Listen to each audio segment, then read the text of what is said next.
शरद पवार गटाचे आमदार रोहित पवारांनी एमपीएससी परीक्षेचा मुद्दा सभागृहात मांडला। एमपीएससी परीक्षा ऑनलाईन घेण्यावरून रोहित पवारांनी आक्षेप नोंदवला आहे। विद्यार्थ्यांचा सुद्धा याला विरोध असल्याचं रोहित पवार म्हणाले। पाहूया। अध्यक्ष महोदय, एक मिनिट दादा,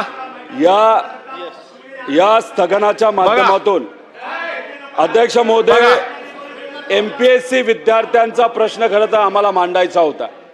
मी तुमचे आभार व्यक्त करतो, निवेदन करण्यासाठी तुम्ही संधी दिली। जयंत पाटील साहेबांचे आभार करतो की त्यांनी विद्यार्थ्यांच्या व आमच्या वतीने आपल्याला तिथे विनंती केली। अध्यक्ष महोदय, एमपीएससी परीक्षा देणारे असे 50 लाख विद्यार्थी आहेत।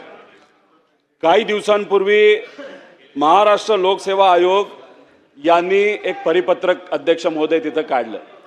या परिपत्राच्या माध्यमातून अध्यक्ष महोदय, एमपीएससी काय सांगते की आजपर्यंत ज्या ऑफलाईन परीक्षा घेतल्या जात होत्या त्या याच्यापुढे आम्ही ऑनलाईन घेणार आहोत। अध्यक्ष महोदय, असे अनेक उदाहरणं आहेत ज्याच्यामध्ये ऑनलाईन परीक्षा जेव्हा घेतल्या गेल्या त्याच्यामध्ये भ्रष्टाचार झाला, पेपर फुटला। त्यामुळे आमचा ऑनलाईन परीक्षा घेण्याच्या बाबतीतला विरोध आहे, विद्यार्थ्यांचा विरोध आहे। त्यामुळे आपल्याला विनंती करतो की आपण सरकारला सांगावं की अशा पद्धतीने ऑनलाईन परीक्षा घेऊन चालणार नाही। गेल्या 20-25 वर्षामध्ये ऑफलाईन परीक्षा जी एमपीएससी आजपर्यंत घेत आलेली त्याच्या एकदा सुद्धा पेपर फुटलेला नाही।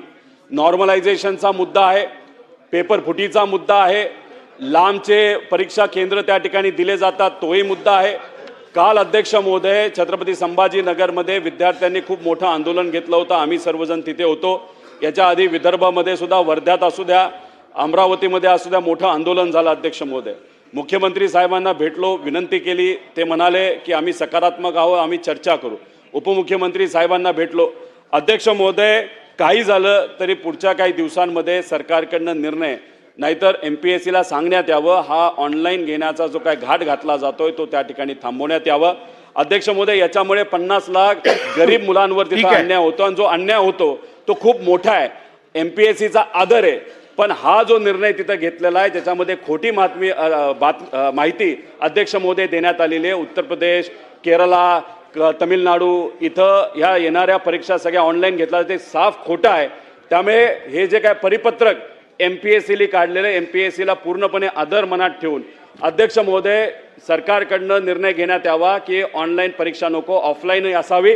आणि कृपा करून ज्या पद्धतीने हा पेपर या ठिकाणी पाडला तसंच या निर्णय सुद्धा सरकारच्या माध्यमातून कॅन्सल करण्यात यावा। ऑफलाईनच परीक्षा झाली पाहिजे आणि जर ऑनलाईन घेण्यात आली तर विद्यार्थी आणि आम्ही सगळं मिळून एक सरकार नाही तर एमपीएससीच्या विरोधात खूप मोठं आंदोलन येत्या काळामध्ये घेऊ शकतो। धन्यवाद।